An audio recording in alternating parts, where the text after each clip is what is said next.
Hey everyone, Jezza here, and another little video. Today on the show Paradise.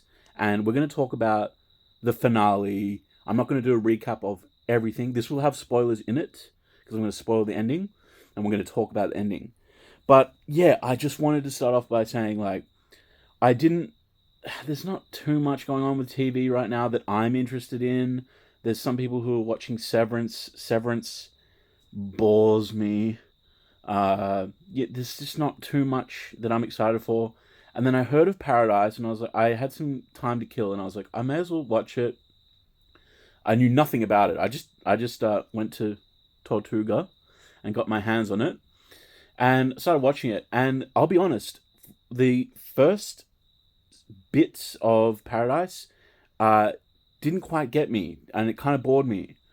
But boy, does this show really amp up in those final episodes. And I just loved how it ended. I loved how, uh, uh, maybe we should talk about the themes, some of the themes of the show. So I really liked the exploration of, well, there's a few things. The end of the world.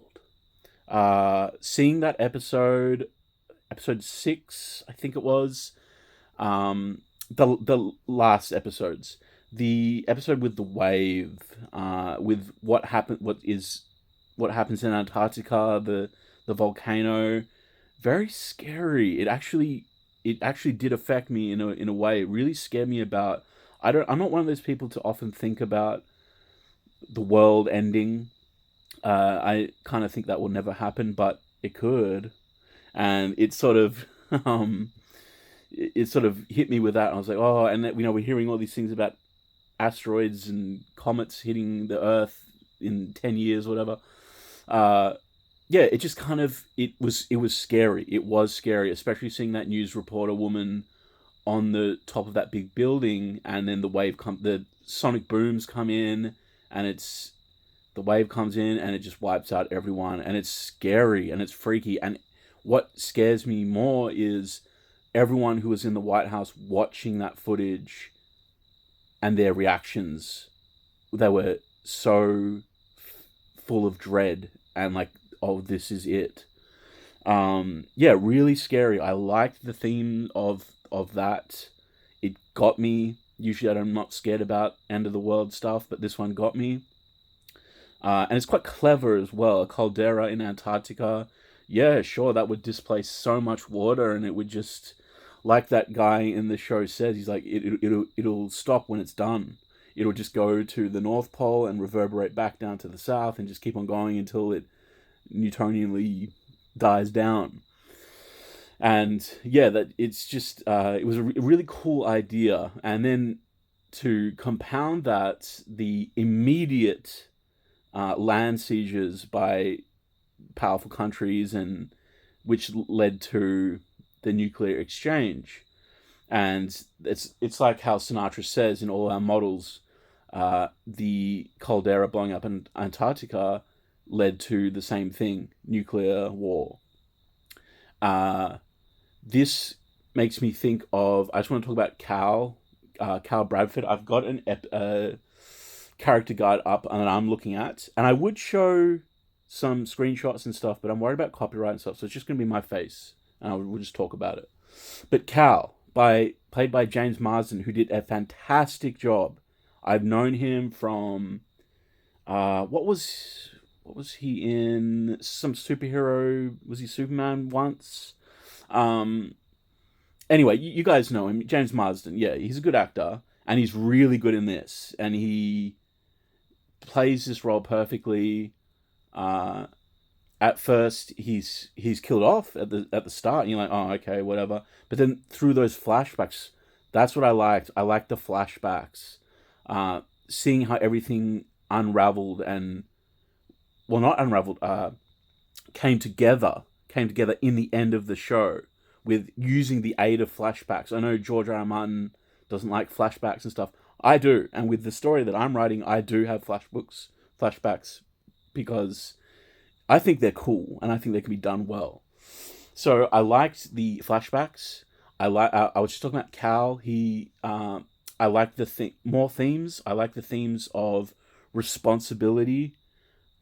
We see that through his acting as the president, and you can see, and he has his son Jeremy, same name. He has his son, and like they want to. He's failing.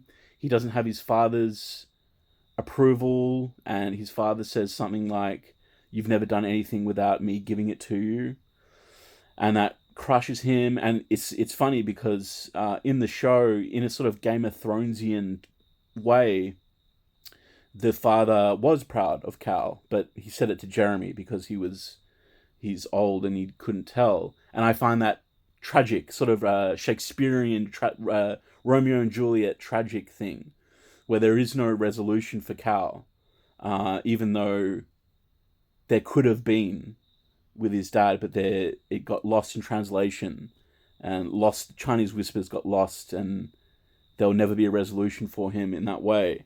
And I thought that was tragic, and I thought that's good. I like tragedy. I like tragedy in my art because it tells you something about the human condition, and it explores that stuff. So yeah, that was really done well. And Cal's whole story about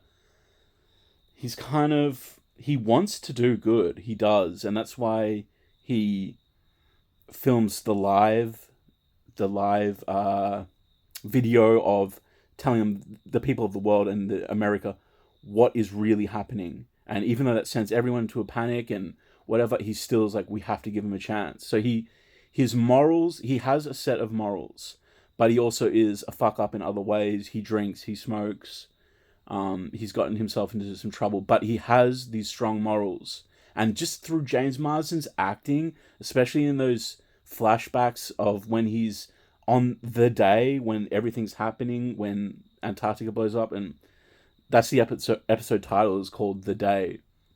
And just seeing his acting performance about how there is no hope, and this is the end, and it really broke me. Oh, one thing I should note is some of the music is really good. There's some music that's kind of like but there's some really tense music, and my subwoofer is like going doo, doo, doo, doo, as they're like making plans or got guns running up to something, and it's really loud. But what I specifically like is the covers of good songs at the end of episodes. I heard "Knocking on Heaven's Door." I've heard a couple of good ones. They just played the Paradise song for the last episode. I like those sort of cinematic, orchestral remakes. Yeah, they were cool. There's just a little note on the music of the show. So we talked a bit about Cal. Yeah, tragic, and everything, even at the end there when he gets hit and he's about to die, he knows he's about to die. He puts that cigarette container, he puts it with the code, and just tragic, just sad and tragic. And thank you, James Marsden, for acting amazing. In fact, I will note that just about everyone in the show does a great job acting, really good. I just want to bring up the main dude. The actor's name is Sterling K. Brown, and he plays Xavier. He does a good job. There were a couple of times where I was like, I don't know, but he's proven himself to be a capable actor, and especially once again in those later episodes when shit really hits the fan, it's like he's crying. He misses his wife. He's got his children. There's some more themes about responsibility with Xavier, and like themes of responsibility, his children. Point is, he does a good job acting, so good on him. And he's our main guy, so he has to be good. The secondary characters are great. So I'm just looking at Dr. Gabriella. She kind of reminded me of... Well, she's like a... psychiatrist almost, or a counselor or something, but to these billionaire elites. And I like what she said at the end there, where she was like, I think I've been telling everyone for 10 years that a monster isn't," and it's like, oh shit. Oh, speaking of Sinatra, she does a great job. I at first I was confused at what direction they were going. I think that's kind of what it came down to at the start of the show for me. I was a bit confused with what they were trying to do, but then as I kept watching, I was like, okay, the interpersonal stuff, along with the sci-fi aspect of living underground. Okay, I can see what they're doing, but Sinatra, once again, tragic.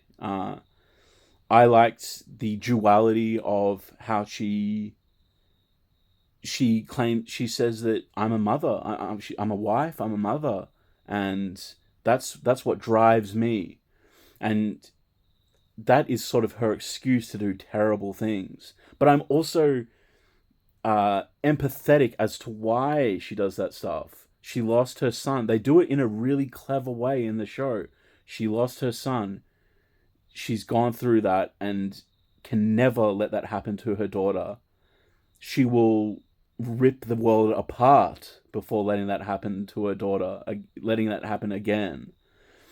She will move mountains, literally, to make sure that doesn't happen again. And then she gets scared by the guy giving the presentation on, what if this caldera goes off?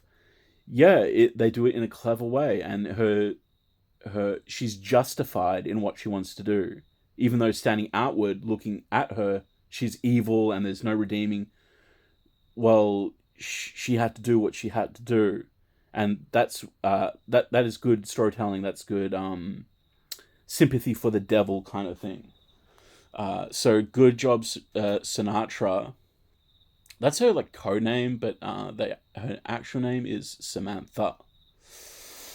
I'm just looking through the characters. Jeremy, the kid, has some. He has some scenes. It's okay. It's not the focus of what I was interested in.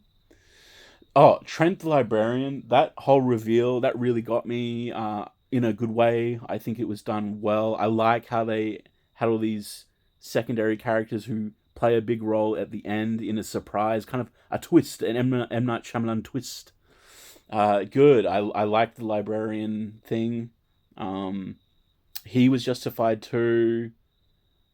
With, I guess they said that he fell in love with that guy, but sort of, yeah, whatever. But it was more his crew. He was worried about his crew, and then they found that arsenic, whatever, and then it propels him to. He knows the truth. He knows they're not building that place for a recycling plant or whatever. So he has to do something, and then we see him 3D printing the gun. And just a second ago, I was talking about how the librarian, he liked Adam, and I was kind of a bit hesitant. What I'll just tell you now, because I don't really like woke stuff in my shows and stuff like that, which a lot of people don't like. We don't have to do a whole expose on woke stuff right now, because I'm enjoying this, and this didn't really have woke stuff. It didn't have that. Having a gay character is fine, and I'm fine with that. So, and that's what I want to get across, is that Trent falling for Adam. At first, I was like, oh no, are they going to do a Last of Us gay episode, or just to get the agenda across? No. They're not doing any work. It's about the story. So, in my book, that's fine. I got nothing against gay people or anything like that. I just don't like it and we talk about this in some of my other videos. I don't like it forced, but this wasn't forced. This was done well. So you get a point for that from me, not a point taken away. You did it in a tasteful way. So good job. Yeah, I want to see more of that in our TV shows and movies instead of forcing agendas. Anyway, aside from all that stuff, let's get back into the fun, which is, well, I'm just looking through the characters, and I'm looking for, what is her name? Sorry, dead air, because I'm just looking around. I'm just looking for the black chick who, the Secret Service woman, the chick who is like sleeping with Cal and everything. She is pretty badass, and it shows her in the flashbacks doing her job as well. And yeah, I was like, oh no, is she gonna be an annoying, bossy character? But actually, she has some vulnerability, and uh, she's just kind of cool. She's sort of like a part of the team with Xavier, so I like her. Um, yeah, so have a look at some other characters. Just man, some of those the visuals of the wave, of the explosion, of the nukes. Um, I'm talking about this like it's the best show ever. It isn't, but it's good. It's all right. Um, I'm just looking at IMDb, 8 out of 10. That's a pretty high score. Google users 74% like this show. Rotten Tomatoes 82%. So it's a bit. Google uses a bit lower than everyone else. That's something I should add is I'd like to know what you thought of the show because I'm not hearing anyone talk about this. Did you like it? Because if you did, please let me know in the comments because I liked it and no one's really talking about it. Don't think it's the greatest thing ever, but it was good and like I said at the start of it, I was like, eh. But by the end of it, I was like, oh yes, this is. I was on the edge of my seat when the world was ending, where everything was happening. Oh my god. There is one problem. Terry, the wife of Xavier. I don't like her. In the flashbacks when we see her, she's just a mean, rude, obnoxious woman. And now it's like the quest to find Terry. Nah. Have someone nice and tender, a beautiful woman. Like, yeah, I just didn't like that. That's a personal thing for me. I didn't like obnoxious characters. Maybe you like her. I don't know. But that's like one. As I was about to say, that's like one thumbs down or point off. And it just made me think of the very ending of the last episode. He's flying off to find Terry, and I'm like, I think this might be a one and done. I might be done with watching just season one, and that's it. Like, there are places you could go, like exploring the world again, and even the goings on within the cavern. But I think I might be done. What a weird video to me to say. It's really good, but I'm done. Who knows if they'll get a season 2 or whatever. This just came out. It's just dumped. They just dumped us all. Yeah, so any more shows to watch? Not really. Oh yeah, I was gonna mention like Silo. I watched the first season of Silo. It wasn't very good. It was pretty boring. I just like Rebecca Ferguson, and I'm not gonna watch season 2 of that because it's boring. So yeah, I'm just saying like this. I think maybe I'm thinking a bit too far ahead. But point is, season good, good first season. And I had a fun time. I liked the twists and turns. I liked Xavier, the main guy's acting. I liked his. I liked the tragedy of the show. I liked the themes of the show. Everyone has their point of view. Sinatra thinks she's doing the right thing. Xavier thinks he's doing the right thing. Dr. Gabriella thinks she's doing the right thing. But they conflict with each other. Yeah, it was done really well. So I think that's about everything I want to say. I want to reiterate please let me know in the comments what you thought of it, if you agree with or disagree. You can disagree if you want. Yeah, we'll see. I'll see over the coming weeks what people say about this show. If any of my friends watch it or anything like that. But for now, I've just binge watched it in about 2 days. And I've just finished it. Pretty epic, especially those last few episodes. Yeah, so if you've got some time to kill and are bored, well, you've already watched this. You've already watched this because you're watching this video. But you can tell your friends, hey, check out Paradise. Check out season 1 of Paradise. It's all up there. It's on Disney and Hulu. Get it other places as well. Yahar! So, okay, that's everything. Thank you for watching my little video, and I'll see you out in the stars. Okay.